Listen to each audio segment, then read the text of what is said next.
Tim Fielder is an illustrator, concept designer, cartoonist, and animator, born in Tupelo, Mississippi, and raised in Clarksdale, Mississippi.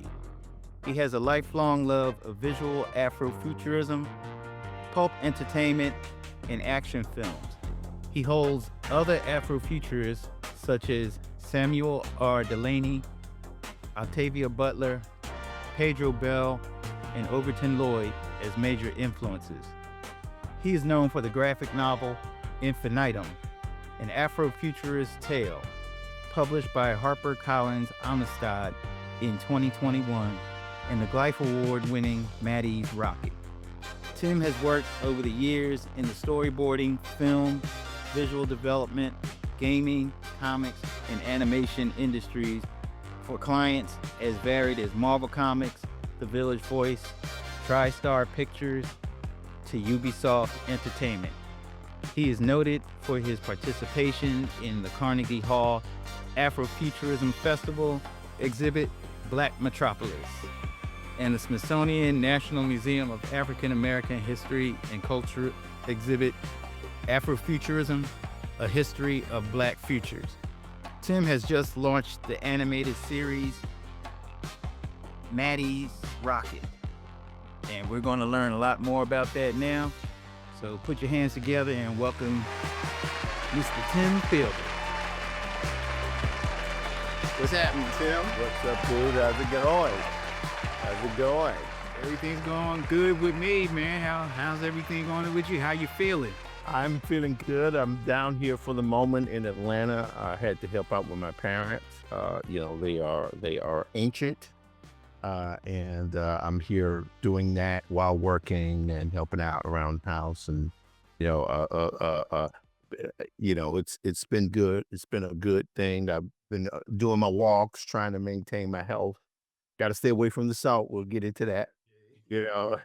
And that's what's been happening. So it's been a good stay here. I've been here about 2.5 weeks, and I leave on Saturday. Well, that's cool, man. That means like the good man means that you were the good son. Trying to be. Good. Trying to be. Take care of your parents. Trying to be.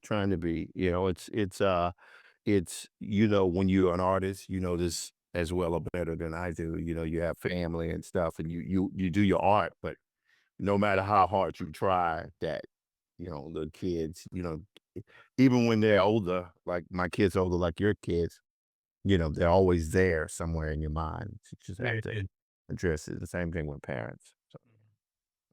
All right, well that sounds good. So let's jump into it. So, Okay. let's say for people out here who are unfamiliar with you, Mhm. who are you today? Like, give them like a synopsis. I read your bio, but from your own words, let them know who you are now, and Right. we can take it from there. Right. For myself, I would say I'm an artist who's been around an incredibly long time. You and I have known each other. Oh my God. I met you in 1990. Yeah, it was right on that cusp at 80. Yeah, so I've known you for almost 40 years. Is that right?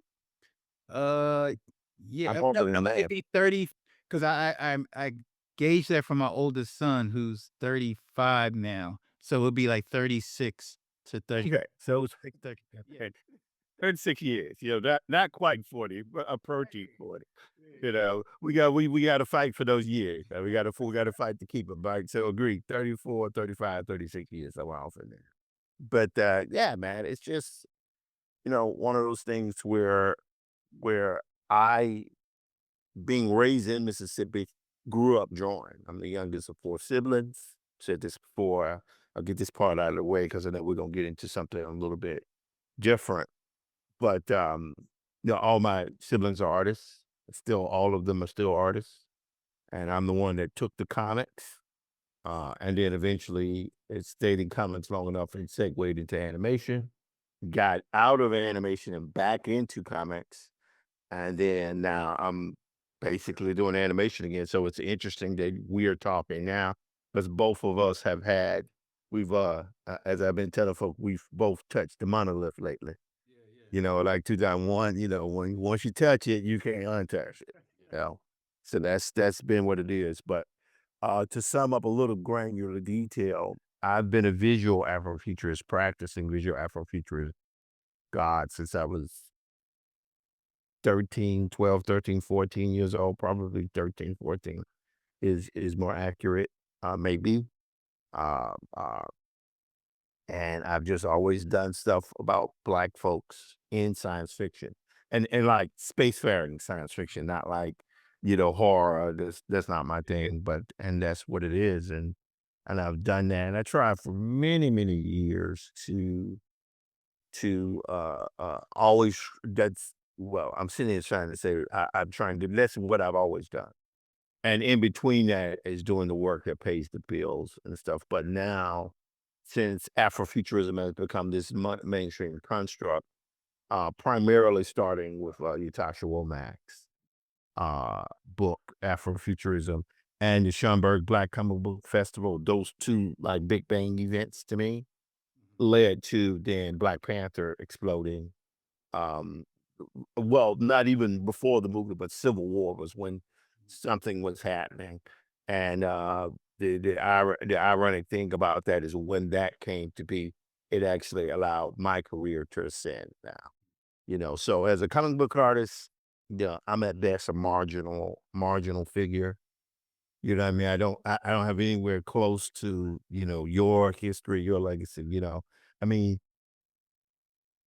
I've said this to you personally. I'll say it to if you take Daoud and Yabwile out of the equation, then it's like one of those time travel things where you take this thing out and it totally changes the timeline. That's so you if you get taken out, then the independent comic books movement does not develop. Oh man. Certainly not the way it has. That's how you were the Big Bang event. In fact, you're the reason why. I mean, I've been wanting to do comics when I was, like I said, I was doing comics as a young boy. But when I got to New York in '87, what ended up happening was I would, it was the idea was, okay, if I'm gonna do comics, I have to get with Marvel or DC. Yeah, I knew what I wanted to do, but I had the kind of naive idea that I was going to get those companies to publish the kind of stories I was doing, which was absolutely ridiculously insane and Mhm. naive. But what ended up happening was when I saw your stuff, I was like, okay, if this guy is doing this, that means I can do it. So Yeah. you did that for so many people. Like I said, that's why wanted to be on this particular podcast because it's not just that, oh man, if I get on with Daoud, people look at it because of Daoud. Yeah, that's part of it. But the other thing is just paying that respect. Yeah. You know what I mean? Paying that respect. Because somebody had to be the first. Mhm.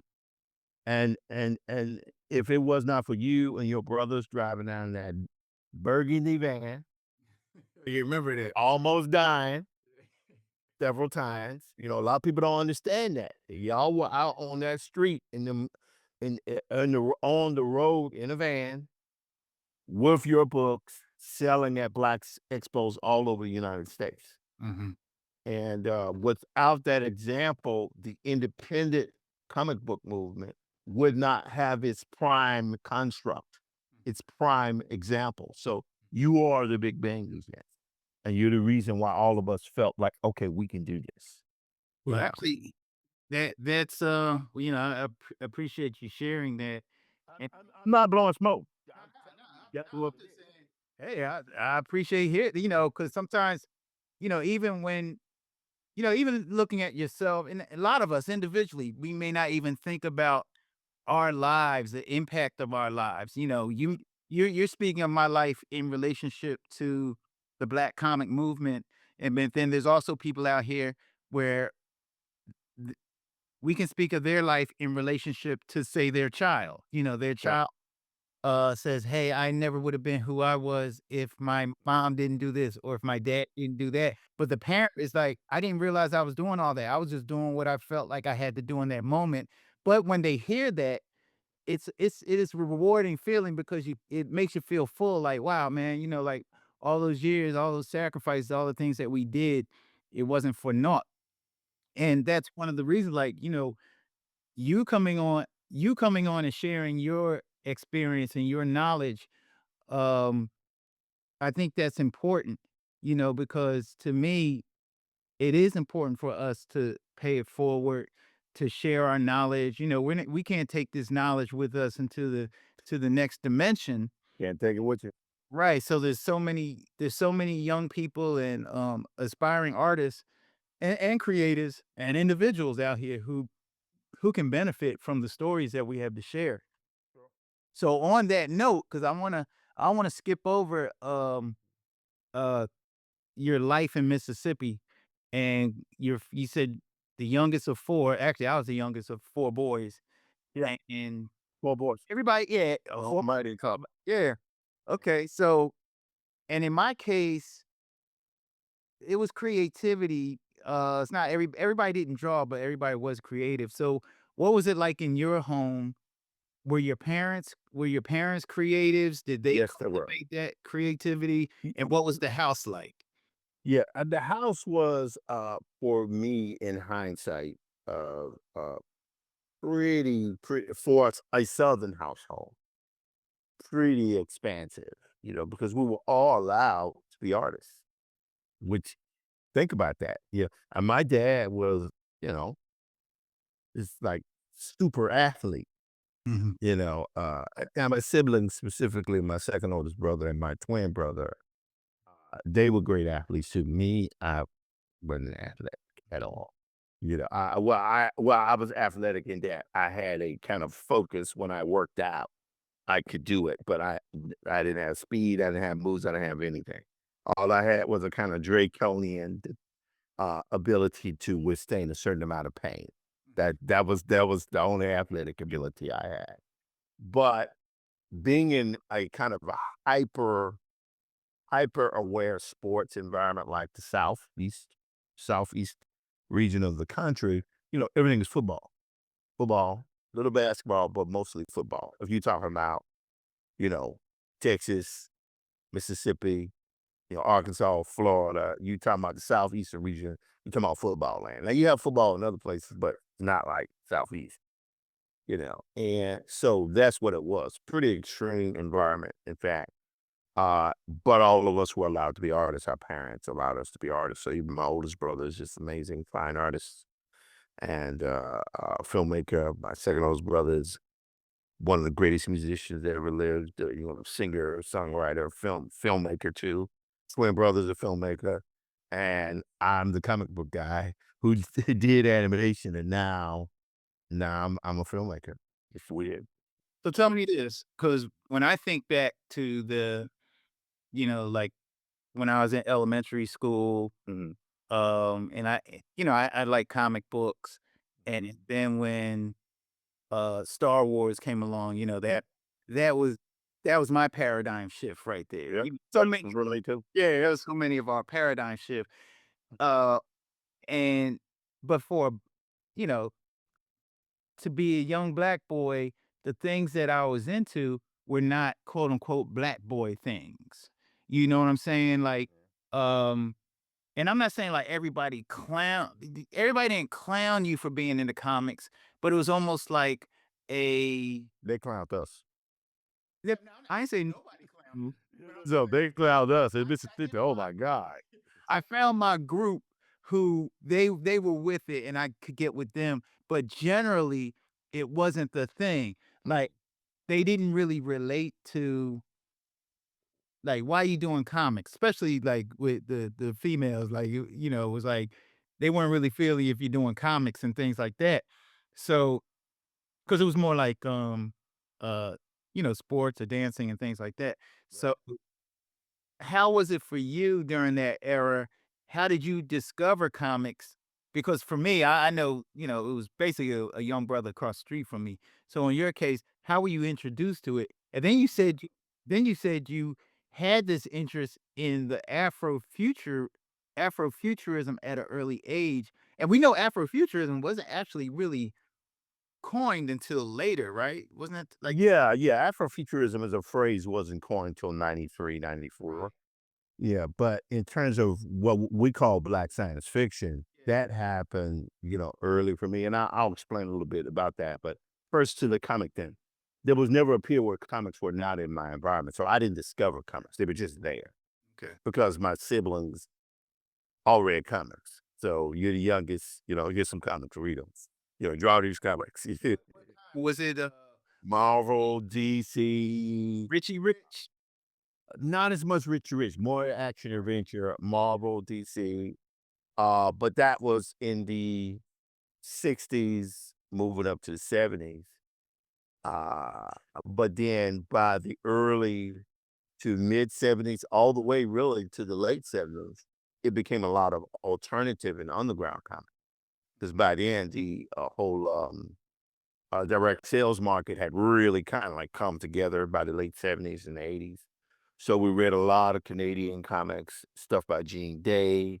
What's the one that really had the biggest effect on me was this book called Andromeda, which was a space fantasy magazine by this artist named Paul Ricochet, Mhm.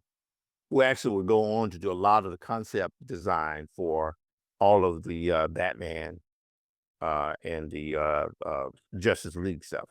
But lots of backgrounds, lots of concept design. In fact, he's the artist who did the first. Remember Mr. X?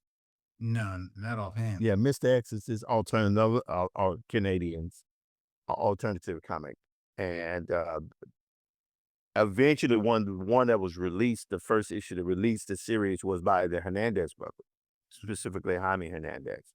But the version that was done before that was by Paul Ricochet. Some of the greatest stuff that's ever been done. So that's the type of stuff I grew up reading then.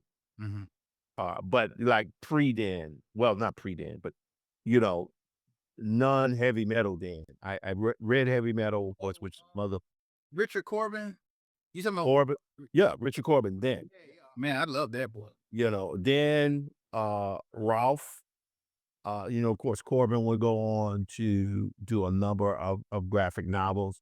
In fact, I had the pleasure in the end of my first, because my career is like I started as an independent cartoonist in editorial cartooning and do my own thing with Black Metropolis and all that stuff was done when I met you. But then by the early 90s, early to mid 90s, I finally broke into the mainstream industry. And that's why I ended up working with Marvel Music, doing the Dr. Dre graphic novel.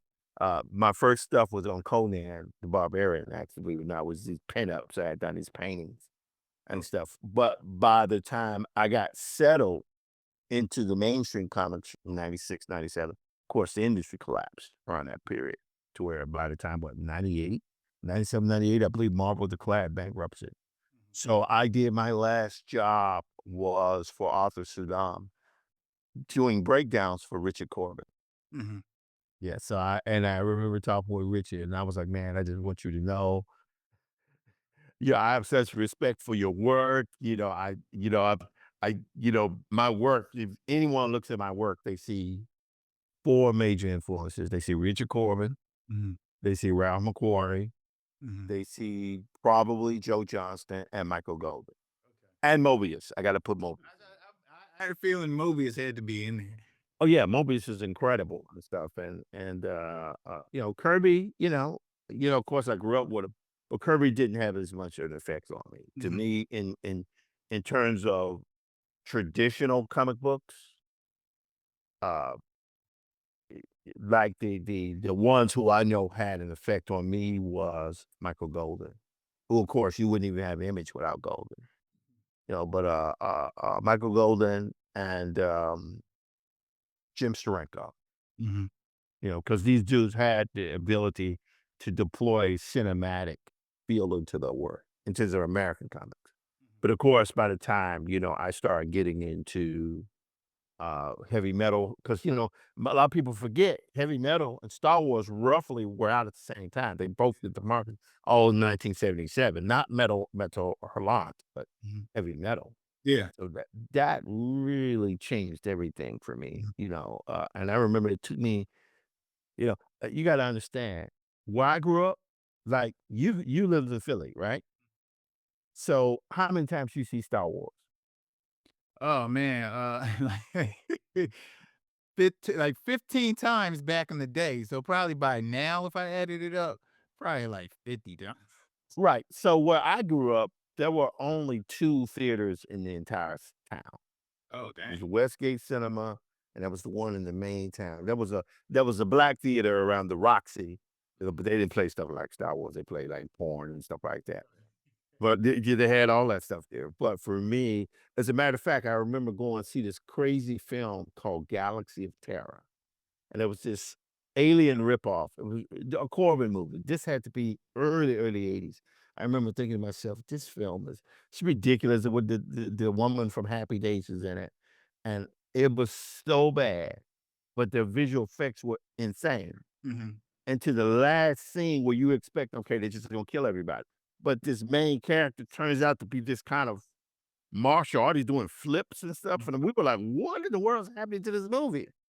Turns out that movie was directed by James Cameron. Oh, wow. It was the film that after Piranha, it kinda Mhm. he did that thing. So, yeah, but Jim and I, my twin brother and I, had my brother, my 2 older brothers did, but Jim and I, us coming up, we had these, like, experiences where, we were, you know, ninth grade, we had lived our lives doing our thing, seeing, comics and all that. But then there were these incredible movies we would go out and see. I remember seeing this movie like, yeah, what is this movie we're going to see? Yeah, it's about these guys riding around this desert. They get there and mind's blown because it was Road Warrior. Mhm. But we're seeing that in the middle of a cotton field, in a theater that's in the middle of a cotton field. 'Cause that's where I grew up, on a junior college campus in the middle of a cotton field. Mhm. So that we had experience like that. I remember seeing the Terminator, which came out. I remember we were in Tupelo. Mhm. Terminator came out just as we were graduating in high school, about to graduate in '84. Mhm. And I remember saying, I don't want to do it because we had gone to see was it Battle Beyond the Stars is horrible. One of the funniest movies I've ever seen. It was horrible. But we this movie called The Terminator comes out. And I'm like, I'm not going to see that. What I want to see that for. But my twin brother wants to go see it. So he goes to see it. We're in Tupelo at the point because we lived in Clarksville, but we were visiting our grandparents in Tupelo often. And he comes back. He says to us, I was like, it was horrible, wasn't it? He said, you're going to it, and I'm going to buy your ticket. We were like, what?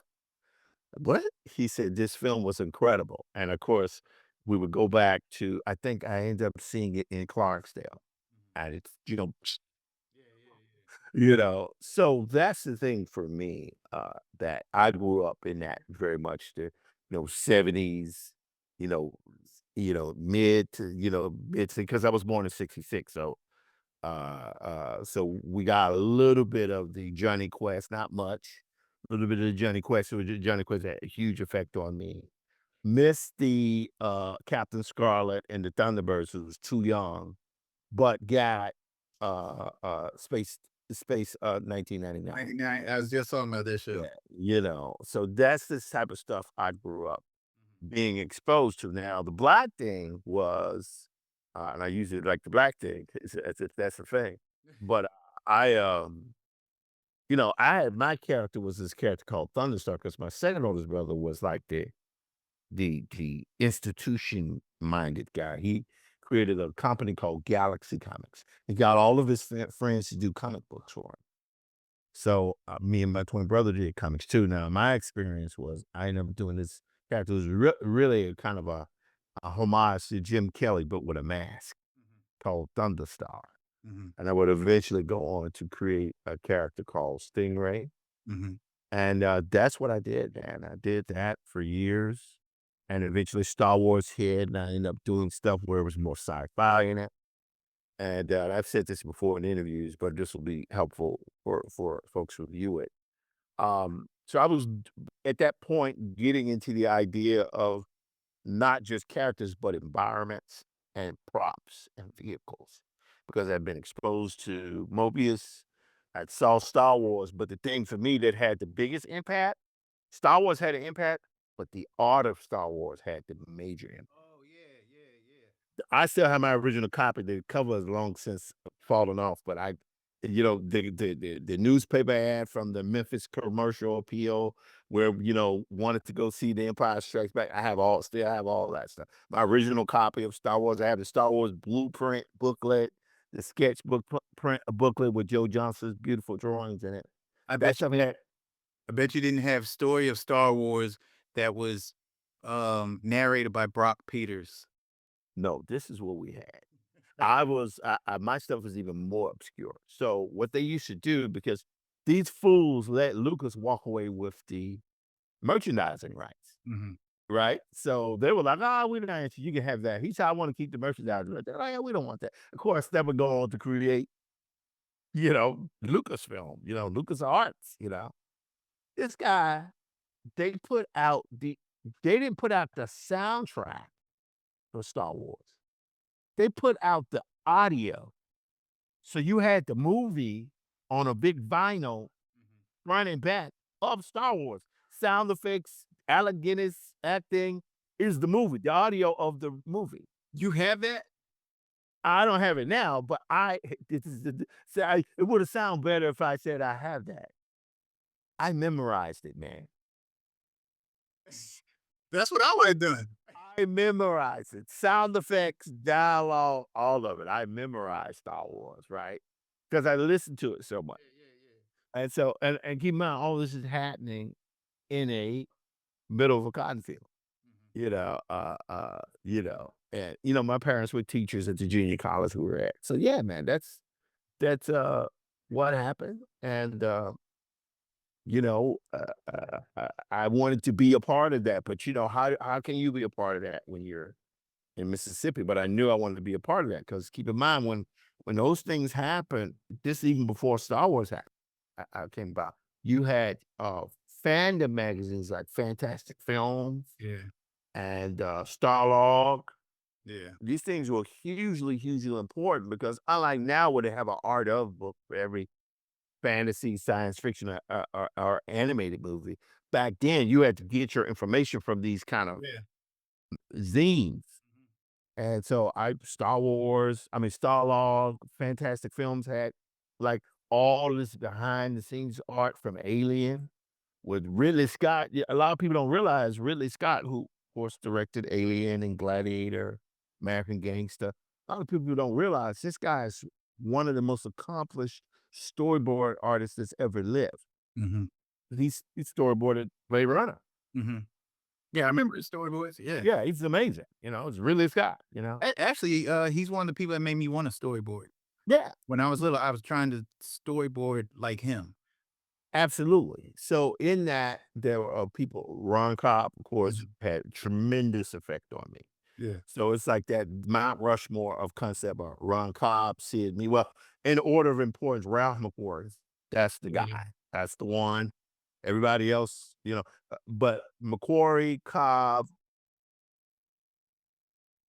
Joe Johnston, and Sid Me hold the same level of importance to me because just Joe Johnston's drawings. And then I throw Mobius in there because Mobius was able to do all these different things and all this background design work. Like I remember seeing all the early Dune drawings from the Jodorowsky field attempt back in the 70s Mm-hmm. because they would be in, fantastic films. So in fact, about 3 years ago, I was here in Atlanta. I went to a flea market, to a pawn shop. And I bought all those fantastic films and Starlogs from decades ago, from the late 70s. I bought them because I said, and they would have like interviews with like Brian Johnson, who did the visual effects for Empire, and he just passed away a few weeks ago, actually. Yeah, man, that was my life. Now, the Afrofuturist element, let me just say that for the term, was I wanted to create a character that was a, old grizzled warrior, a kind of futuristic environment. And I call it the master. White guy. Right. And my brother comes home and he lights it to me. Man, what are you doing? Why did you think about what you're doing? And it had such an effect on me. I didn't understand that, you're creating these images, but there's this underlying context that if you're not aware of it, you miss it. Mm-hmm. And I got into that lane and never left. Never left. It's been that way for going on. What, I turned 60 in 2 months, 3 months. Well, September I turned 60. So what? July, June? It's July now. Oh my God. July. It's what? 2 months. Yeah. Yeah. Yeah. July 1st. Yes, I turned September 2nd. Yep. I'll be 6-0, my friend. Yeah. But yes, man, that was my life. And I started doing Black characters. I started to deploy those kind of things throughout my stories. Now, of course, in Mississippi, there was no. I was never one of those guys that got how to draw the Marvel way. I would just go for Mobius and Michael Golden. Okay. Got it. So things like perspective and all that, musculature, I never got that. I would just go from what Mobius was doing. Airtight Garage and Arzak, these things just, because my oldest brother collected them. So we would sneak into the drawer and look at them, you know, but that's, Oh, I'm sorry. I was saying it. That makes sense now. Like, because when I look at your work, I don't see the typical superhero comic template.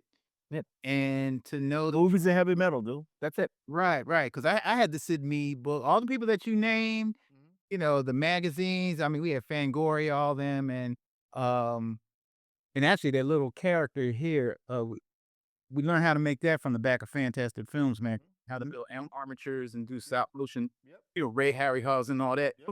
So I can see now, like now it makes sense because always every time I saw your work, like when I first saw the Black Metropolis image, was that Vibe magazine with the spread?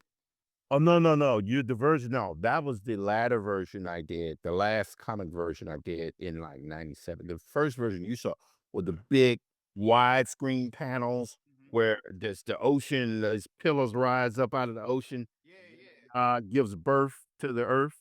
Yeah, nah, that's it. To me, that was so forward thinking. Like it wasn't comics, it wasn't typical comics, and your values. Like you're really strong with your values, like the whites. When the way you use your whites is epic. It's like really dynamic, and that's what I saw in your work. Cause that, I do my drawing, but I also like painting. And so when I look at paintings, I try to see like, okay, how did this person come up with this? But now I see like, now that you explained that, because I didn't really see your work as a comic book influence It's art, movies, or like bro. a fine artist or Movies. Mhm. Movies and band designating. That was my thing. I wanted myself to look you know, like how they light things in movies. Yeah. Yeah. I do that to this day. The only problem is it's hard to do that. The old way, the new way, we'll get into. You know, but but the old way is that's what I did, dude. I was like, I want my stuff to look like Ron Cobb, but with lights, the extreme lighting. I wanted to look like a science fiction movie or action film or any of that kind of stuff. Yeah. And but I wanted to apply that to Black culture. And, I don't need my stuff. Yeah, I'm not the greatest superhero comic book artist in the world, but that was what I wanted to do, man. That's what I felt compelled to do. But your style is unique. Like if I see any of your work, I know, that's Tim right there. Don't front like somebody can't front like it's theirs. I said, nah, I mean that's trademark Tim Fielder right there, man. Don't play with me. Yeah, thank Yeah. you. Thank you, brother. Thank you. So you Yeah, appreciate it. and also on that note, because I know this is during that era, uh Pedro Bell and Yep. Overton Lloyd. So how when you encountered them, how did that impact you around that time? And what did you see that made you? Right. Well, you got to understand, mainstream media had a very, very difficult time accepting Black speculative imagery in comics, films, whatever have you. You know what I mean? A Black man with agency in science fiction meant that character was targeted for either death or being maimed. And it would either be right at the beginning of the movie or right at the end. You know what I mean? That was the way Black women were nowhere to be seen at all. So the idea of doing, I'm losing track of the question here, but what I'm trying to say is that it was important to me that I show agency in my work, if that makes sense. Mhm. And I needed the characters to be able to show agency. You know, So 'cause I think you were going to that because you were talking about, because I want to know how did Pedro Bell and Overton. yeah, that's what. I think that was leading. I think you All got. right, so thank you for doing it because I was totally forgot it's sleeping mind. Is it about past 6? You know, uh, it's funkadelic, man. And if you take Pedro and Overton out of funkadelic, then you got a cool band, but you don't have the look. Yeah. You know what I'm saying? And it's what his David Bowie said. I was listening to a video of him that he said, personality plus product equals brand. Mhm. So Funkadelic was. I mean, amazing music, amazing performances, but think about the album covers, man. Mhm. You know, and in an ironic way, I consider myself as part of that legacy of artists. You know, like the Black Metropolis book will eventually come out, but you know, the show's been mounted. For those folks who don't know, Black Metropolis is a career retrospective that has been up uh, 3 or 4 times, and eventually, I think it's going to be time for it to go up again. But the thing is, so why I consider myself a part of that lineage is because Pedro, of course, did and Overton did the album artwork. You know, Sir Nobles did Void of Funk. Mhm. But Reginald Hutland eventually uh, got a deal with TriStar Pictures to make a movie, and I didn't know. I was like, I want to be a production designer, but didn't understand. No, what you really want to be is a concept designer, which I did. So I did a crap ton of illustrations for the film, which eventually fell apart. I won't even go into that part. One day I have to tell that story. Well, let's just say this: I was starving while I was doing it. I don't think Reggie definitely didn't know that. I was starving. Mhm. I dropped to 168 pounds, and I'm 6'4". Mhm. So I was a being. I would get to his place every day, and he would be eating sushi in front of me, Mhm. and my stomach will be. You know, Did he ever leave like an extra on the plate? He said, "Hey man, you want?" they weren't paying. You know what I mean? Eventually, I had to break off. I was like, dude, you know, I can't do this anymore because I would work for a while, and I love doing the work, man. Love it because it's concept design. Who wouldn't love designing a science fiction movie? You know, with George Clinton and Bootsy Collins, all these people are going to be in it. And in fact, you know, I have a copy of that script, man. Do you have a copy of it? The actual. I have a copy of the Mothership Connection script. Yes. So okay, so this I wasn't aware of this. So how did this come? I guess you jumped right into it, but Well, you say you wanted me to talk about some stuff that I hadn't really talked about. So but yeah, let's go back. How did you link up with Reginald Hudlin, and then where's the end product? Like how like if people want to see it, can is there a link so they can see what you did? so I don't have the originals because at the time I didn't realize I didn't have to hand those over, but I did. You know, but I made early copies of all that work. You know, I made early copies of all of that work, of everything. So I have all the work that I did on Mothership Connection, Mhm. and it's in the show. But eventually, once I put the book out, all that stuff will be in there. So that's the first thing. Now, how did I get that? It's because when I went to New York, it's now July 26th Mhm. of 2026. In January 2027, I have lived in New York City for 40 years. Right. And when I got there, I was around the alternative Black music scene. So, you know, Black Rock Coalition, you know, a lot of that stuff, Fishbone, you know, not as much Bad Brains. My older brothers were heavy into Bad Brains. I saw Bad Brains, but you know that stuff. There's more energy, but you know, composition, like you know, Fishbone was like that was the one, right? And so I was around a lot of that, and I drew a lot of the early Black Rock Coalition flyers, the stalking hair stuff. Yeah, yeah, I did all of that stuff. So, Do you still have them? oh yeah, I kept all my originals. Let me see. If you could share some. Yeah, yeah, yeah, yeah. Well, would you say you? Yeah, I would.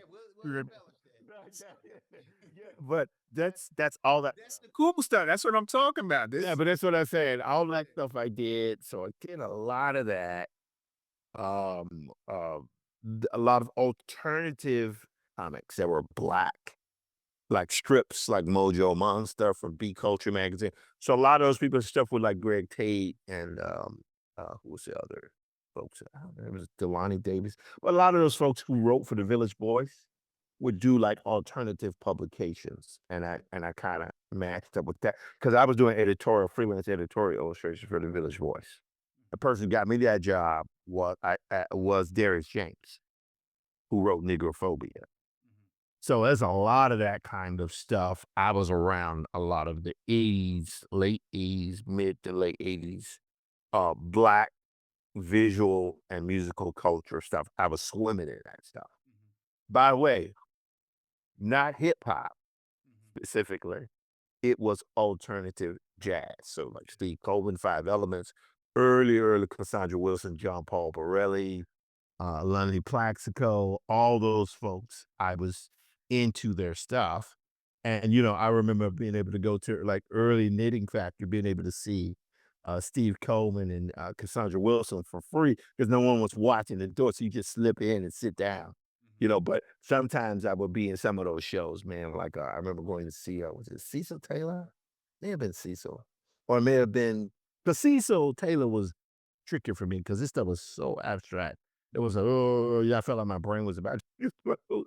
But James Blood Alma, who recently passed, Ronald Shannon Jackson, those two dudes, specifically Shannon.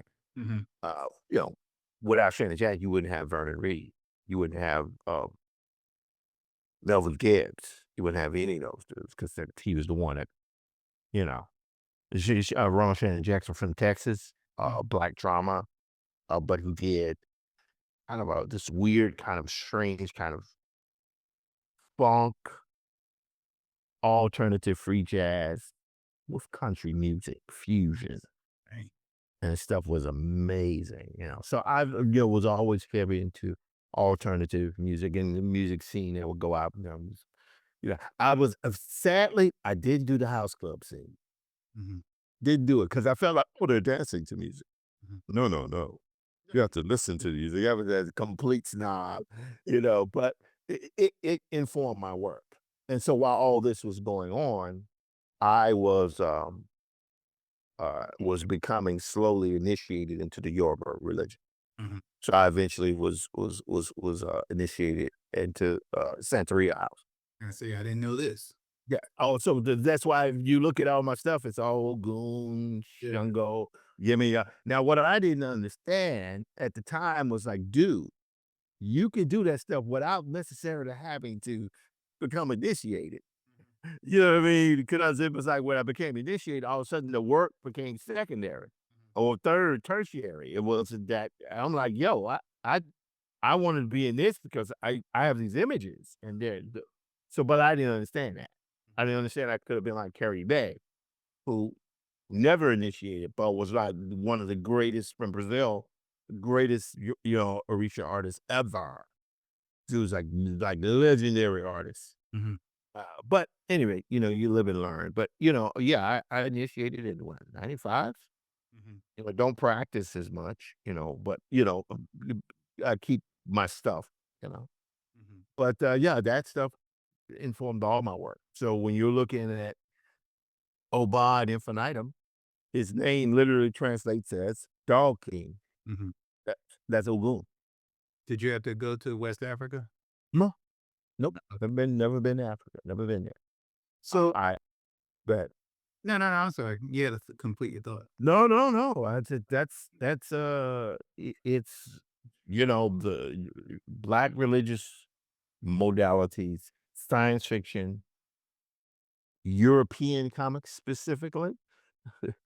You know what I'm saying? It's like a lot of people don't understand. Like one of the baddest artists out there is guy Matthias Schuton. You ever heard of Schuton? No. He does these books that's basically on cities.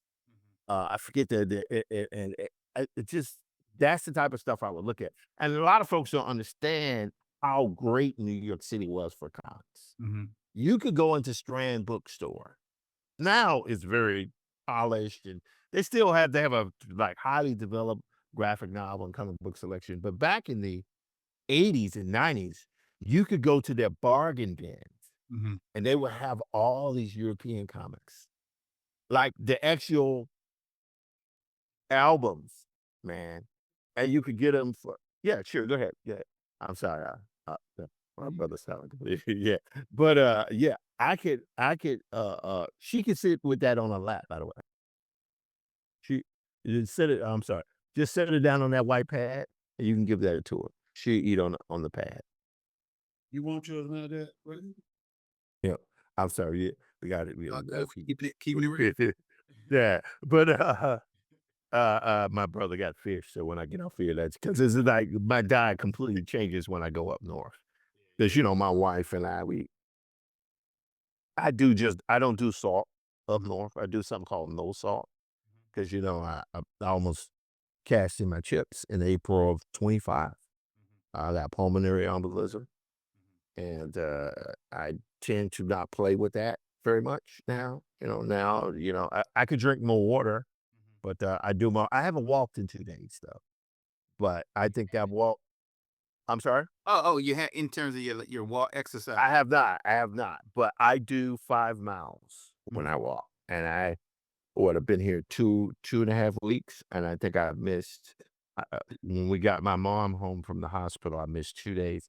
I must have walked every day up till 2 days ago because I'm on deadline and I got to turn in my breakdowns for the comic, which my editor wants to kill me. I know, but I got to get him in. But yeah, man, it's an interesting experience, having Black culture integrate through my work, but it was never just a comic book thing for me. It was film. There was there was a lot of music illustration work, like pretty heavy music illustration work that I did. Ironically, a lot of it was involved in early hip hop culture. So some of the earliest illustrations of Queen Latifah I did, Public Enemy. One of the first Public Enemy illustration I did was in 1988 for Mike Gonzalez, who would go on to be a very prominent uh, writer, hip hop writer. So I was around all that stuff, but I'm a square, so I was never like would go to like hip hop events and stuff, but I would draw. How were you pulling these clients at these type of jobs now? Yeah, it seemed like back then, like now you got social media, you can just reach out to somebody. Back then, it seemed like it was so exclusive to be able to be in that in crowd with this whatever was hot and happening at that time. Like if you did something for LL Cool J, if you did something for this person and that person, it's like, how did you do that? Because the average person wasn't even getting close to the average artist. Well, you know how it is. If you wanted to be in film industry, you had to go to LA. Mhm. You could maybe wing it a little bit in New York, but if you wanted to be formal in the film industry, of the colleagues that we both have, Warren Drummer, who would go and be one of the the legendary storyboard artists, he went to LA. Mhm. I mean, there are times I thought I should have done it, but you can't change time. You really literally can't. You alter the timeline.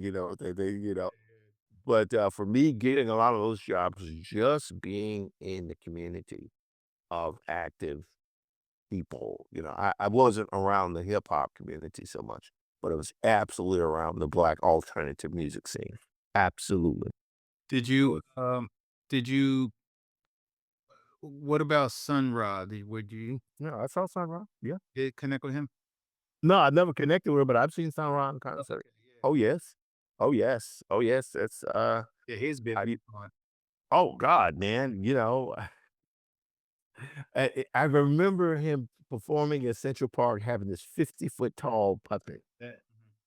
And his fascination was in he had this section where he would do this Disney one of these Disney songs he would do. And it but of course, he had that orchestra with us, so it was like, you know, 30 guys on stage, at the time. But this is like a daytime show. It's probably early summer stage because he passed away in it. So I must have saw him in the late 80s. I'm like, who's the Sun Ra guy? But yeah, man. I've been very fortunate to have lived in New York. The only thing I have not done as much of is go to the gallery system as much. I have not toured museums because I find so much of my experience in museums to be hit or miss. It used to be, oh, you have to know about all the artists, you have to understand their history. And then it's that I got to the point where it was like, look, you either like it or I don't like it. Because it's particularly with abstract art. It's like, what is this? I actually have a new appreciation for abstract within the past couple years. I think because I didn't understand it back in the day. It wasn't my it like I said, I wasn't really in the circle of Mm. that. But now it's like I can't get enough of it now. I'll go to a museum and study abstract. And when I see people doing abstract, I love it. So I feel like I have yet to really put out the types of abstract work I want to do. Um, but yeah, man, I mean, all this is amazing, man. So going from that early era, that early era of discovery, and now, you know, with Infinitum getting into publishing with the major publishers, getting closer to the modern day. How did these come about with these major publishers, and maybe talk about some of the books that you did that people can look for now, like they're on the shelves now? Right. Well, for me, I went through a period for about 12, not quite 15 years, but like 12, 13 years from the collapse of the comic book industry. Basically, mostly coincided with the ending of my first marriage. Mhm. We share that. Yeah, you know what I mean? We've been to the circus at least once. And I ended up becoming a single dad. So basically, had to raise my young kids. But for years, so they're saying from like 2002 all the way till 2018, I would, my kids would come back and forth, definitely my sons. I had to work to get to that point, but eventually I had my sons quite a bit of time. And even though, my sons think I'm crazy. Those are my guys. I love them both. I love them both. And my daughter and I, we have after a period you know, of estrangement, we have come back together, and she's, that's my heart. I love her dearly. And so much of my personal life with my kids I put into my work. So people are like, yo, man, you know, what's that whole thing in Maddie's Rocket where, you know, her dad is abducted by these aliens. How'd you come up with that? I'm like, she put in therapy. you know. Quick pause on that, because I didn't know that, but those are the things that I want people to understand, like the healing elements of art. Because even when you're dealing with divorce, people understand divorce is like having a death. It's a separation of the hearts, and for some people, they don't bounce back from that. Yeah, It's for me, like divorce wasn't that difficult. Divorce was necessary. It's child custody. Was that was what all that is a part of it. Family court and all that. So that's interesting how now you have this new adventure that you're creating, and people are loving it. And it's rooted in, basically taking your stories and taking your pains and turning them into epic adventures. And then people feel that. They feel it because it's real. It's coming from a real place. Well, because what you're doing when you're telling stories, if you're telling a story worth, you know, engaging with, the most effective tool in storytelling, for me, is sentimentality. So if a person can relate to what a character is feeling, or the way they're feeling about another character, whether it be embracing that character, losing that character, those are the things that bring your audience in. It sucks your audience in. There's so many people out there can relate to the loss of a parent. Mhm. You know what I mean? So they could see that and go, "Oh my God," But but then there's still that childhood thing. What was a childhood like? All the story of the infinitum is just feeling like I had gone through that period myself for a long time where felt like life was suffering, and that no matter what you did, you are condemned to eternal suffering. That's all infinitum is. Now, you might say, well, how does that play? Because there's spaceships and aliens and he lives what I'm saying is you're taking the emotion and applying it to a speculative scenario. Right, right. You see what I'm saying? That's what that is. And I find that to be a very effective thing. It's allowed me to ultimately become I'm very confident about my storytelling uh, abilities.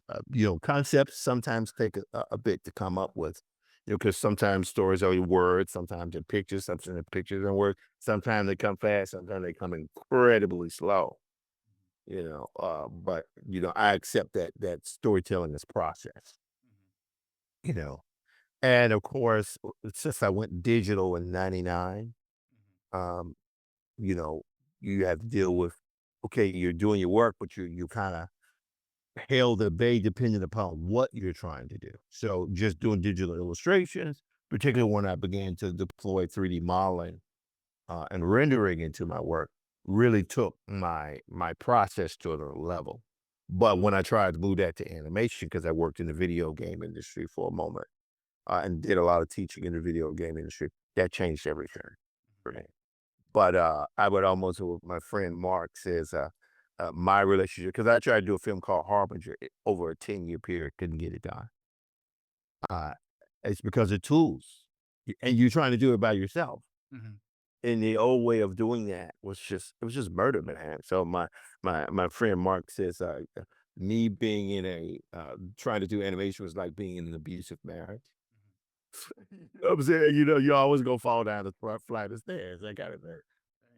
But yeah, man, so th- I was out for a while. I did my work, still did my work, did a lot of kind of live performance work with my brother when he would do all his herb art shows. I would do the visuals on top of performing, man. So it was like a extension of what I had done during the 80s and early 90s. All of a sudden I was found myself back into that for a bit. So I was doing that, raising my kids, doing my work, trying to still do Harbinger, but not making as much progress as I would have liked because it was just too difficult to do. And in 2007, I made the decision after accepting a job for the Department of Education to teach that I wasn't going to be able to teach for 25 years because I wasn't going to be able to do my art. So I did that, went back to school. Uh, couldn't finish because of other reasons, mostly financial. Mhm. But that got me back into resurrecting my work because I spent an enormous amount of time teaching other people how to do their work. I mean, teaching was my bread and butter at one point. Definitely from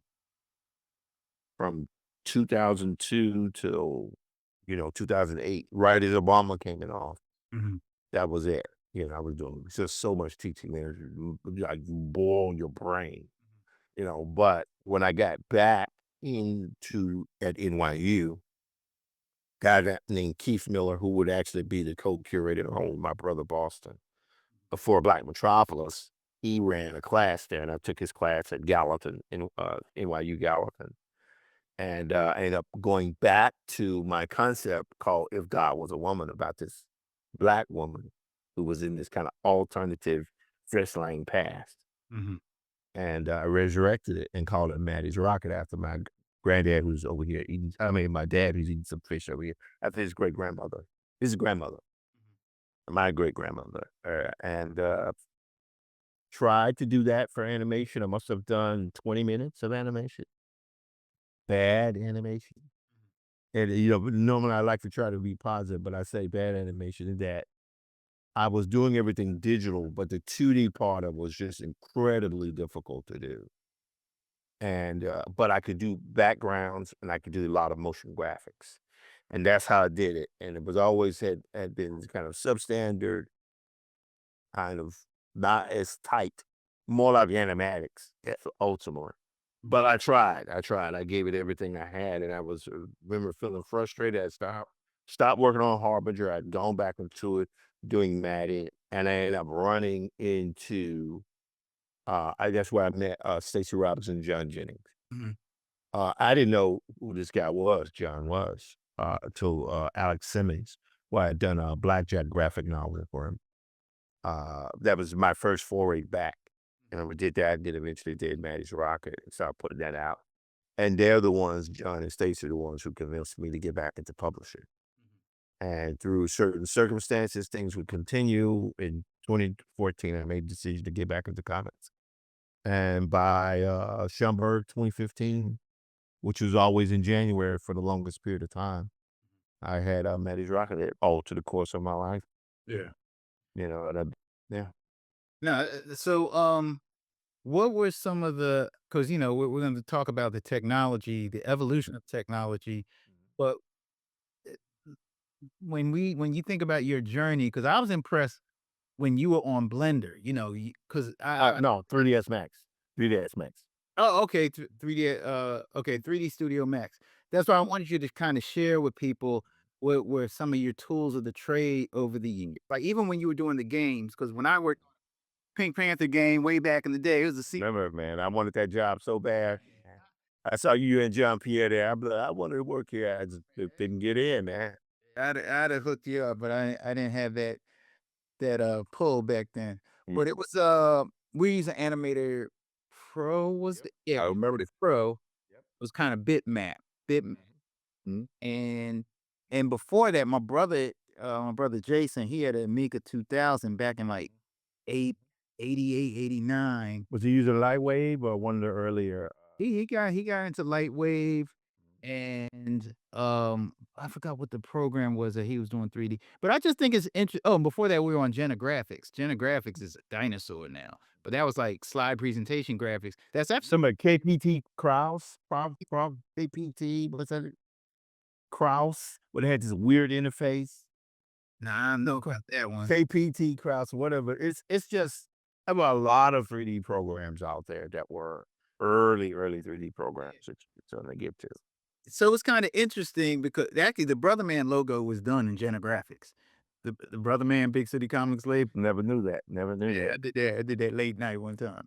But I mean they're defunct now, but it's just interesting knowing how the times, how everything evolved and how people looked at things because I remember even when Photoshop came along, how it was like you're not it wasn't really said not to me, but I could just tell within the lexicon, it was like that's not real painting, it's digital. Like digital art wasn't accepted as, real, like you're a real fine artist if you're using acrylic and oils. And now you have digital art, but now digital art is so mainstream.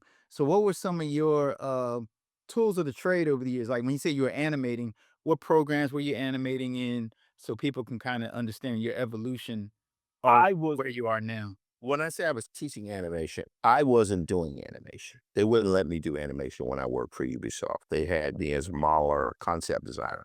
In fact, I was doing concept design for, oh my God, I loved that period when I was working with the game design because you yourself would make it into the game, Mhm. you know. But yeah, man, I did that, and I was a matte painter, concept designer. So for those who don't know, because we got young kids watching. They're like, matte painting, what the heck is that? You know, they're in the digital age. So break down matte painting for them. So matte painting back in the day used to be painted on glass, and so a clear piece of glass. So you would paint the matte painting based upon film footage. So you would run that film footage through regular film, but you had painted elements that were on clear glass in front of it. And it would give the illusion of something you extend the background or make a city, but you would have this live action element because there would be film elements. So Star Wars, that's all Star Wars is. Mm-hmm. So Peter Ellen Shaw and Harrison Ellen Shaw, great Disney matte painter. He and his son both worked on Star Wars. Mhm. So that's why I began to understand what matte paintings were. When digital matte paintings came along, all of a sudden you could do all that stuff in the computer. So people like Craig Mullins, remember Cygen forums? Taking me, yeah, man, Cygen forum. But see, a lot of those guys, like what's his name? Get his name. He's worked on so many films, but he used to go by the handle Captain Flush Garden. Remember Captain Flush Garden? That one Yeah, slipped. all these dudes are like these amazing painters like Craig Mullins, who would, you know, basically John Singer Sargent reincarnated as a digital artist. And that's when it kind of like, but we're talking about the early 2000s, Mhm. and that became a thing. And all those guys are now all, my age, our age, Mhm. who've had, 30-year careers now, 30-year careers easily. But yeah, you do matte paintings, you do concept design, a lot of concept design for projects. Uh, like I said, a lot of teaching other people how to do it, not as much time spent actually doing those jobs myself because I couldn't leave. Mhm. Like there was a point where I was like, okay, I need to leave. I need to go to California. I need to live there. I need to go to San Francisco and live there. In order, because like a lot of dudes, I was like, yeah, I want to work for Pixar. I want to do. You got in order to do that, it was different Mhm. than back then. I remember I went to my dad to SIGGRAPH for 1997. I remember the whole big thing then was this James Cameron's going to destroy the film industry because he spent all this money on this movie about a sinking ship. We already know what the story is. It's not going to make any money. Of course, it went on to it's Titanic. And that film and that industry, I remember trying to get on at Burr Studios, Rainbow Studios, a lot of places, and I made some progress, but you have to go to those places in order to get you. It's hard to do that stuff back then from afar because there's so many people who are hungry. Mhm. You know. But I did get enough to eventually take care of my kids and I made it through. There were tight times, very difficult times at periods, but I got through. And as a teacher of concept and character design, so I would end up doing that for NYU for a long time. I did it for SVA briefly. Did learn Maya, was eventually purged out of the system. I should have learned Maya. I didn't. And I remember that used to be the thing that worried me so bad. Now, I'm not saying the software is obsolete, but things ain't what they used to be. Now you can create 3D models from drawing. Great 3D model. Yeah. So it's amazing being in this period now. But at any rate, that's what happened. And I would eventually go on to, as I began to deploy more and more digital technology into my process. I mean, I don't draw on paper, and I haven't drawn on paper, you know, regular since 2000. So it's literally been what 26 years since I did paper drawing Mhm. like that. I would draw on paper if I'm around doing sketches because I picked up portraiture. Mhm. So that's why one reason I've been digging your work lately. You've been doing a lot of portraiture, and that's a portraiture makes you become a better artist. Mhm. Whether you're doing it analog or digital, it really does force you to understand values and you're encoding those faces in your skill set, so it really does come alive in your freehand drawing. It really does. Mhm. But yeah, man, that's what I did, and again, I always felt like I was born too early in my life. I felt like I was born too late, Mhm. and because I missed the heavy metal thing, Mhm. right? But now I feel like I'm right on time Mhm. because now the technology has caught up to me. Like the bane of our existence has always been how long 3D renders take. Like I can model pretty good in 3D. I'm not the greatest modeler, but I'm more than competent to get what I want out of modeling, whether it be organic forms or hard surface forms. I'm good enough at that. But the problem is you got to render out those frames, and that's if they have a job called render, what do they call it? Render, not render jockey. What's the one with the people who manage render farm? Get the term. Oh, no. Drawing a blank here. But yeah, man, it's like those people would do their thing, and yeah, you could model, but you were going to get caught by the rendering. Mhm. And that went on up till, I mean, because Maddie's Rocket, all the backgrounds are 3D models. Most of them are 3D models with paint overs. That's the typical technique of how matte paintings are done now.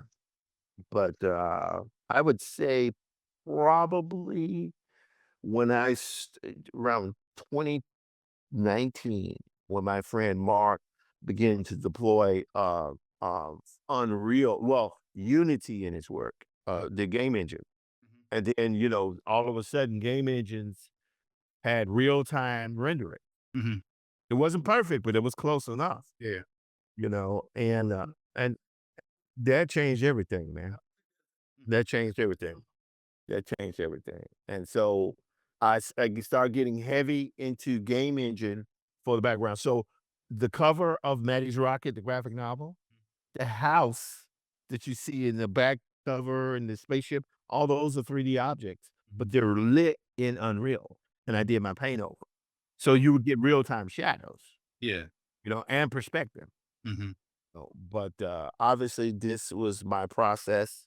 I went through infinitum with that. A lot of that technique was used with infinitum. The infinitum hurt me really bad because it was, you know, the body's not meant to do that. Mhm. Like I look at the way you do graphic novels too. This is still black and white, man. You keep it simple. But crazy Negroes like me, hey, I want to paint every frame. It's got to paint, I want them to understand. And, next thing you know, you're suffering because you have severe carpal tunnel or whatever it is. For me, it nerves. And I still haven't recovered from infinitum. I can't do that. Yeah, each black and white book, that's like a year of my life. And that's just black and white. So I can't imagine like if I was doing color. And that's me sitting down, probably not going anywhere and just drawing every single day, looking at that mountain of pages that has to be done. So when I see full color works that are like 300 pages or whatever, I mean, I almost pass out just looking at it, but I'm impressed. Like, oh man, they did it. It's I not. got to say this, though, dude. Well, fine. I mean, we're friends. I think my time on that is coming to a close with generative AI. Think it allows me to animate my drawings.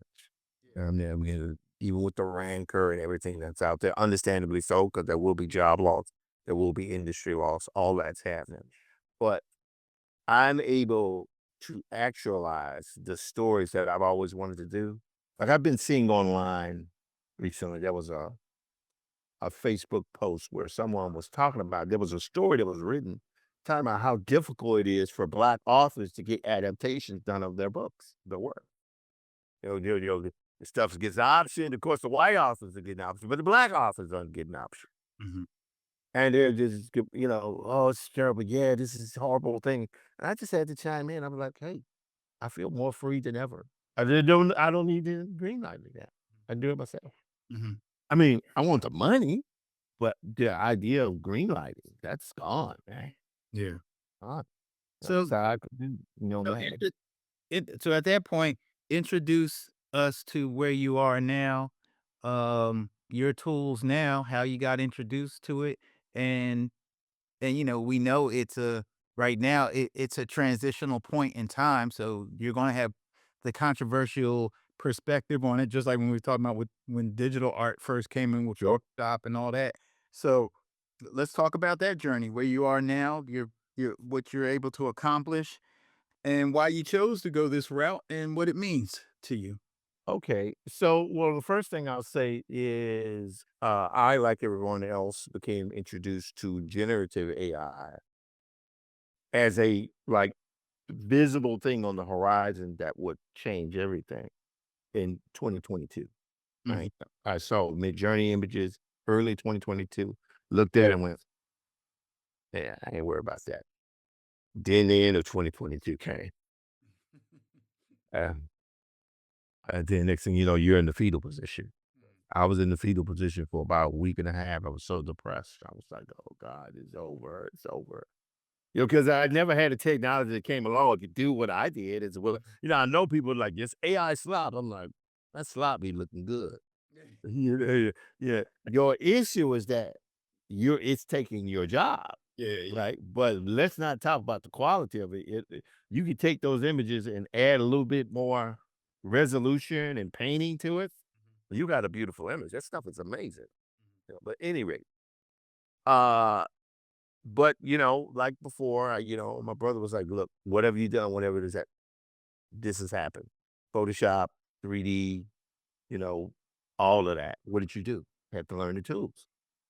You have to take control, and taking control means engaging with the tech. Mhm. That's what a lot of people don't understand. It's that how do you become insulated from that technical aspect that you engage with the tech? Mhm. Right? That's what programmers are going through a lot now. They basically program themselves out of a job, right? They say, "Oh God, I can't program anymore." No, no, no. You don't have to sit up for hours programming. You don't want to do that.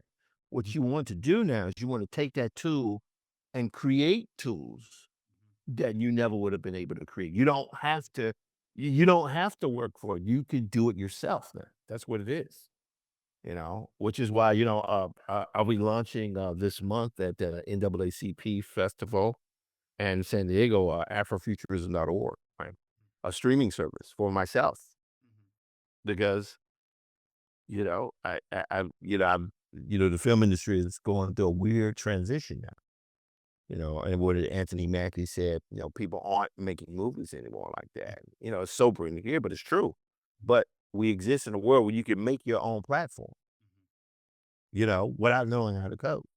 And so that's what I'm doing. So I'm launching that in the next coming weeks, and it'll be the place where Maddie's Rocket is stored, season one, um, High John Conqueror, Diesel Funk Dispatch, and Brother Robo. But although I might go back and read to Brother Robo.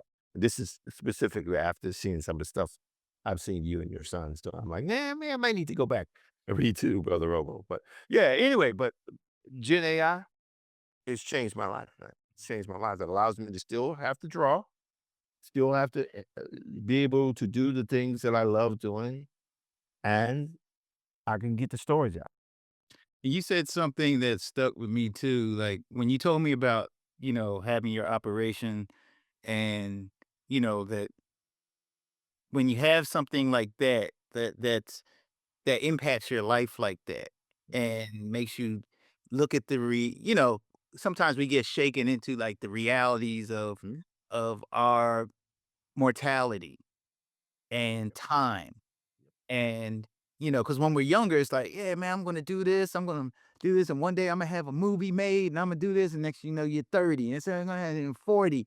I'm going to do this. And then you start realizing, oh, you got the challenge. You got that challenge over there. You got this challenge over there. And now we're living in an age where it's like, a lot of the barriers are being lifted, and as the barriers are being lifted, it's making people uncomfortable. But that change, basically, what's happening is a change where the uncomfortability is actually something that's giving you freedom.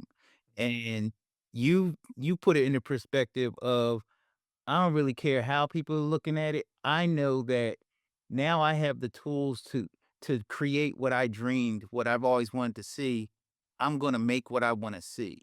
You said it's something to that effect. Well, yes, but let me qualify one thing. I absolutely care about what people think, Mm-hmm. you know. But the need to get those stories, I was telling, I forget who I was telling to. Maddie's Rocket is approximates 80 to 90% of what I imagined in my head. That's how close it is to what I always saw it Mm-hmm. as. But the tools are so powerful that it has done things that I could not have imagined. Mm-hmm. Right. So, for example, there are scenes in the old versions of Maddie's Rock where the aliens, you see it at the end of the series where the Earth is invaded by flying saucers, right? Dude, I have entire cities that are invaded that I've drawn, animated them. But now I can do it. Yeah. And this is not like 6 months off. This is like I got to start working on this in the next week or two. And these are some of these images do 15 years old. I did them in 2010, 2011. Mm-hmm. I mean, they're like old, Mm-hmm. and if I have to choose between that and my 91-year-old father and 7-year-old mother, see Maddie's Rocket, or having somebody who I don't even know upset with me, I think I have to pick mom and dad. Yeah. Yeah. Because it's like, what is the purpose of being here if not to actualize your work? Mm-hmm. I mean, there's some people like, well, I remember one guy was talking about, I feel like if I have an idea and it's something that, he's trying to say because AI is for him is not acceptable, he'd rather die not being able to do the idea.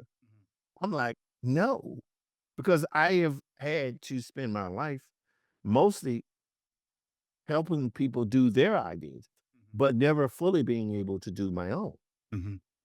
Getting back into comics is second go around, with Maddie and Infinitum was certainly that is that, but I want to do animation, man. So if I had to make a choice, I mean, I got to finish these last 2, 3 books. Mm-hmm. So after that, no, fine, we'll do it on your show. I, I won't say I'm retired from graphic novels after these next 3 books, but I want my focus is just animation because you can do anything. Yeah. Yeah. Anything. You can do any story you want. It could be photo real, it could be animated. It's like, I love Johnny Quest. Love it. But I always want to do something like Johnny Quest. Mm-hmm. Just did it. You know what I'm saying? Movement. It's done. Now I want to see if I can do it again. That's why Managed Rocket season 2. We'll launch at NAACP conference and San Diego. Do it again. Infinitum. Already working on it, man. Literally already working on it. And explain to those who may wonder, because people they look at AI, like once they hear the word AI when it comes to art, they just think type something in and made it. When, like we saying, you're talking about decades of work. Basically, you're bringing to life decades of story development, concept, and not only just what you drew, your knowledge of storytelling. So it's not like, I think the slop is when you have people. You could have It just takes practice. you can have fine art slop. Somebody just they really don't have any training, they're not really trying or whatever. But at the end of the day, like you said, slop to one person, I love it to the other person. So that's all becomes relative. So in your case, because I know when you explained to me the process, like you took your drawings and basically the AI is like an assistant on in betweens. It's the in between. It's the in betweener. Yeah. I do the first drawing and the end drawing, and the software based upon what I write. Like my prompts are always my drawings. Mm-hmm. The first thing always must be my drawing. You must never use another artist's name in your prompts ever, because you don't have to. Why do I want myself to look like somebody else's work? Exactly. But when I use a written prompt, it's describing what I want the action I want to happen between the in-betweens, my drawings. And that process has been revolutionary. Now, in that time, there's been new tools that come out. Like, I don't know, I use Higgsfield to do my animation because it's basically a movie making image that deploys all of these models. Right. Higgsfield, a Nano Banana, Clean, CDANs, GPT-2. All that stuff is out now. It's pretty revolutionary. But for me, I'm working with my drawings. I will probably be more photoreal, put on my quotation fingers here, with Infinitum because I want that look. I don't want Infinitum to look like a painting. I want it to be influenced by the painting. Yeah. But I'm looking for something that's more photoreal. But Maddie's Rocket looks pretty much the way I want it to look because literally the drawings, the images in there, are pulled directly from the book. That I did. That came out in 2015. I think that their full-on version I did in 2022. So I've been doing this, taking images, and the people are like, well, man, how's he able to move so fast? It's because initially it was supposed to have been animation. So all the panels in Maddie's Rocket are 16:9 widescreen. So I didn't have to go, like when I was doing Brother Robo, I was having to retool everything to make it fit. This just, I've got it right. Yeah, that's pretty cool. and it's changed the way I work. In fact, working on season 2, it's like I have hundreds and hundreds and hundreds of boards I've done for Maddie's Rocket. Probably, God, if I put them all together, it would be enough for about 3 full-on graphic novels, 2 or 3 full-on graphic novels. Because each graphic novel, the way I work, is probably like between 70, probably like 100 panels, 150 panels. I got, might even be anywhere like 1,000 boards just written on Maddie's Rocket, drawn, And so, yeah, man, it's changed and altered, my life, man. What can I tell you, dude? So what do you think? Like, what do you hope your legacy will be? Like, Mm, that when people think back on your work, like, mm, or or do you think in terms of what that will be? You're just creating in the moment. mm. You know. I am definitely thinking about legacy now because I'm at that age now. It's like, what happens to my work? Mhm. I I'd given thought to it because the first version of Black Metropolis, the exhibit, my career retrospective went live in 2016. So that's been 10 years ago. My life has changed. That stuff became prominent during the Carnegie Hall Afrofuturism Festival. So in comics, marginal, but in terms of Afrofuturism, at this moment, I'm pretty much, I know I'm one of the figures in the field, Mhm. and so I've achieved that goal. Mhm. Something I thought would never happen to actually happen, Yeah. so that's great. So that's my legacy, but I want the work to be archived, Mhm. and it'll either be in the form of a museum, which is what me and my twin brother are working on, or it'll end up at an institution. Because you want schools to get your papers, that kind of thing. Yeah. But the work is meant to be seen. So I'm giving some thought to that. So that's the first thing. In Mhm. terms of the past, the Black Metropolis documentary still remains very close to completion. And that's basically a documentary on my career that my twin brother did. He decided he wanted to do it on my career. And we shot the last interviews earlier this year. I was here and, he had interviewed everybody except for himself. So we finally, me and him did the interview together. So that was cool. So there's that. But my legacy, 3 things. First thing, I would like to be acknowledged as an important figure in the history of Afrofuturist modality. I think I already got that. I already- I got that. I ain't worried about that so much more. But I want to now, because of generative AI, a lot, like I have a story called Root of All Evil. Straight science fiction, sprawling space opera.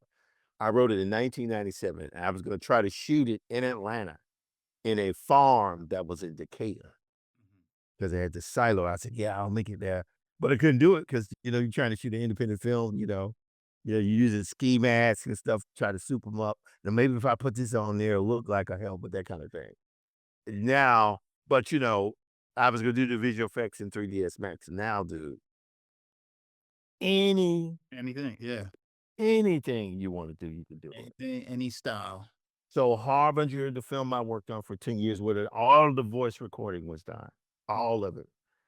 I'm gonna do Harbinger. I'm gonna do The Root of All Evil. I'm gonna do Infinitum. Harder working on Maddie's Rocket.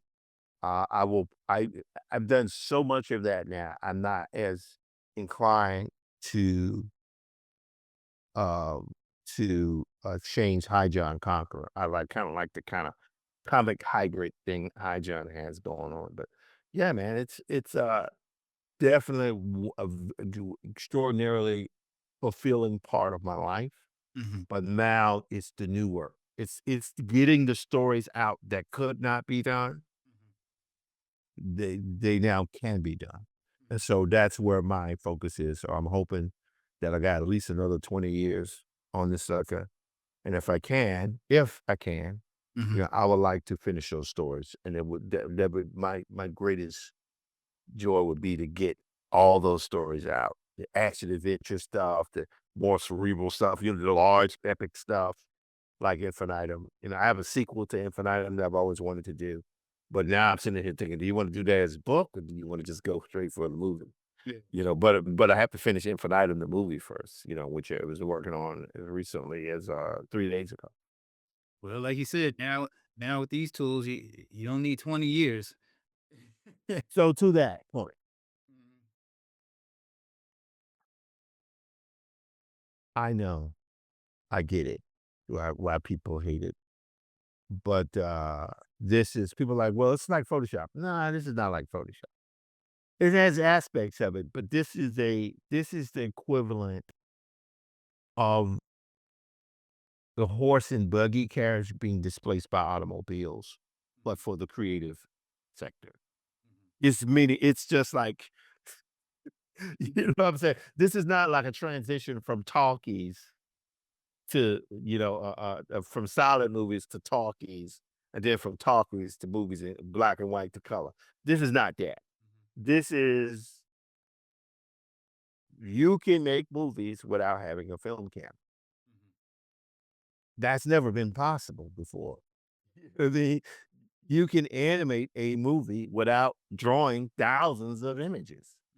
That's never existed before. It exists now, Mhm.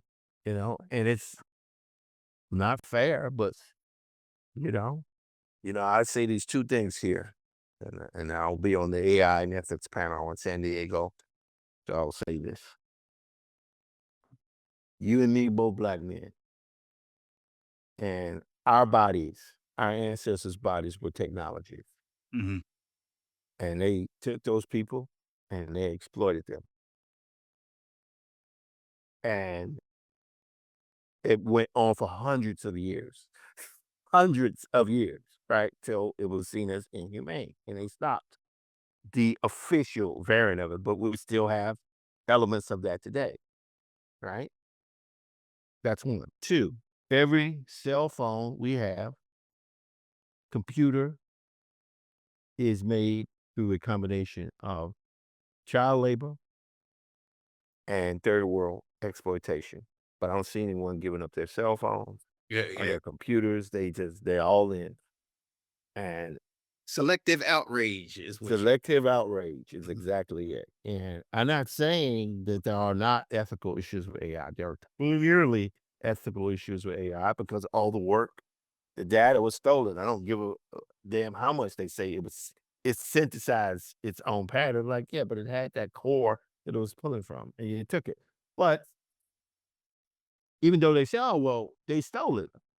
But every time you uploaded something on the web, every time, bad videos, bad photos, good selfies, bad selfies, video footage, a dancing baby, dancing dogs, talking heads, all that data that's how we get it. Like some guy was like, well, if you're doing, I was lecturing in class last week on it.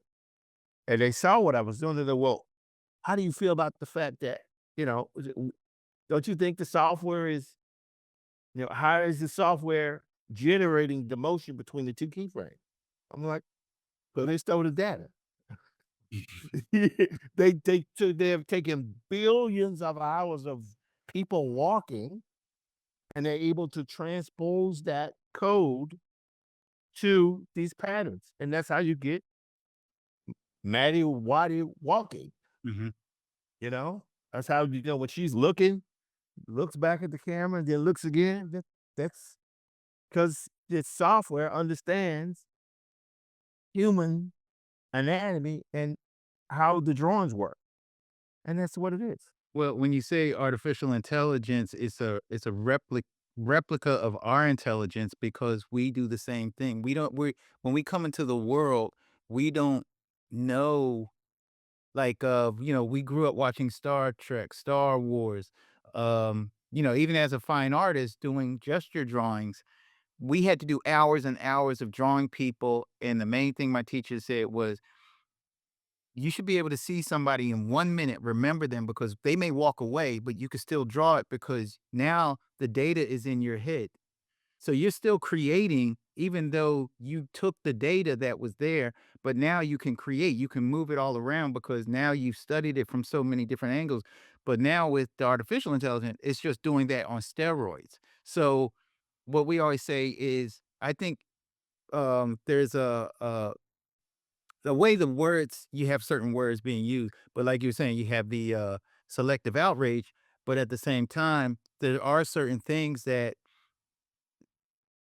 our brain does that is recording. Even like when we go on Pinterest, we go on Pinterest because I'm trying to draw a building from a certain angle. I don't know how to do it. So I'm looking on here to see how it's done. So I'm retrieving the data in my mind and then now I'm putting it here. So what I call it, we are biological reference machines. Yeah, basically. There's your new story. So check this out. Because we are creeping into the end of the show. Mhm. And man, I could keep going on with this because I Good. We do it. yeah, and that's it, man. Man, this shirt was so appropriate. I just happened to have it on today. Okay. Okay.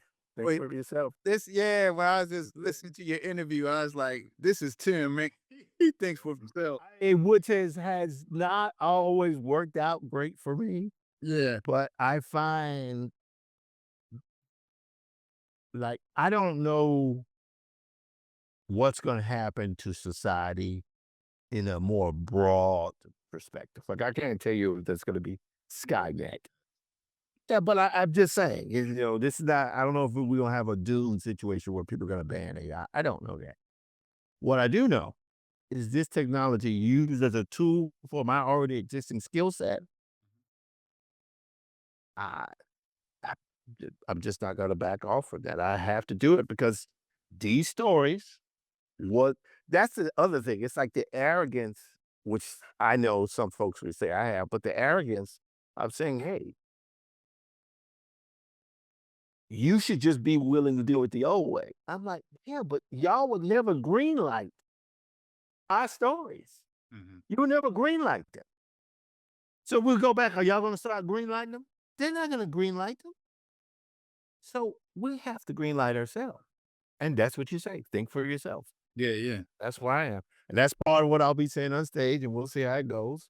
But there's nothing that's going to change that, bro. Yeah. That's it. We're in it. We are in it. We in it to win it. So on this closeout, man, I had to start asking people, so what does drawing from the soul mean to you? Drawing from the soul means